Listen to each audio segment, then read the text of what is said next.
We next talk about balance. My goodness, we could have 12 sessions on how to get balance in your life, but for our purposes here, we'll just say that getting in touch with pain is the first step in releasing that pain so that you can get to a balance. In the 12-step programs, people do their 4th step, which for those of you that don't know, it's a searching moral inventory, and then the 5th step involves sharing the findings of that inventory with God and another human being, which is usually their sponsor. The 4th step is very helpful in assisting people to let go of their pain and get to forgiveness. I just want to ask you to remember that someone who is new to getting in touch with their pain may become rather self-absorbed or nitpicky with every facet of life and downright silly about their searching moral inventory. The overemphasis is usually a brief stage, thank goodness, and they get through it pretty quickly, most people. And besides that, most people experience this brief stage of kind of overemphasis when trying out any new behavior. The tricky part of growth is not in discovering new behaviors and feelings, but in balancing those new behaviors and feelings. The truth is that absolutely anything in life can become out of balance. In the chapters on codependency, I'll talk more about how to find balance in life and establish limits and define boundaries. Okay, next we talk about our positive thinking and doing.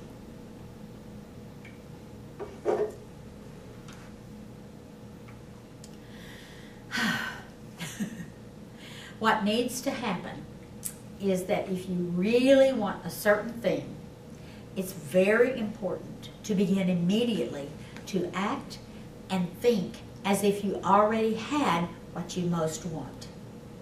At seminars, we lead people through what we call the walking exercise. We begin by having the seminar attendants walk around in a circle, all together in a circle, with their head down and their shoulders rounded down, walking slowly, just shuffling along. This mimics someone who is depressed or very, very sick with little hope of getting better. Then we have them raise their chin, straighten their back, put their shoulders up and back, and begin to walk briskly.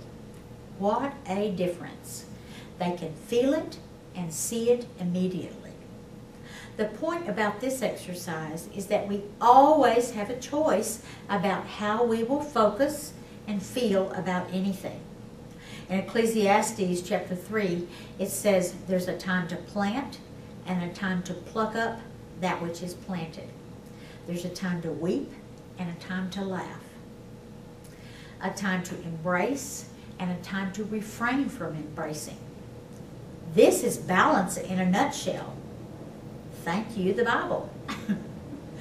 Okay, next we talk about ecstasy and magnificence. A really great relationship will have its share of tears, of pain, and of dispute, and if the lovers are both whole, they develop their skill as lovers. They can work past their pain to discover their joy. A focus group is a great place to practice getting from the past to the present. You will hear me say over and over, that was then, this is now. Say it, that was then, this is now.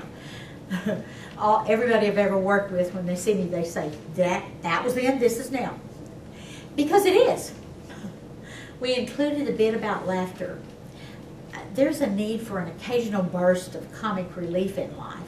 I'm the more serious one, and I tell everyone that God sent Marv to me to make me laugh. Often, when I feel like life is just getting a bit too serious, it helps me to think about how my dilemma must look to someone hang gliding or in an airplane way above me. Marvin and I have done a session on talking about the 2nd and 3rd chapters of our book, Connection, A Guide to Great Relationships, so I won't go into those now. I look forward to seeing you on the next session where we're going to talk about the issues in Chapter 4. Thanks so much for being with us today. These are just highlights from our book. We love to have groups. I especially love groups, and go through this book and use it as the text for the group. It has been, in my experience, a very rewarding time that the group members spend together, listening, helping each other, and coming out to the other side of their pain to balance in their life. Some of the group members become lifelong friends. It's always nice to see that happen. Thanks for being with us today, and I'll see you in the next session when we're going to be talking about Chapter 4. Be blessed.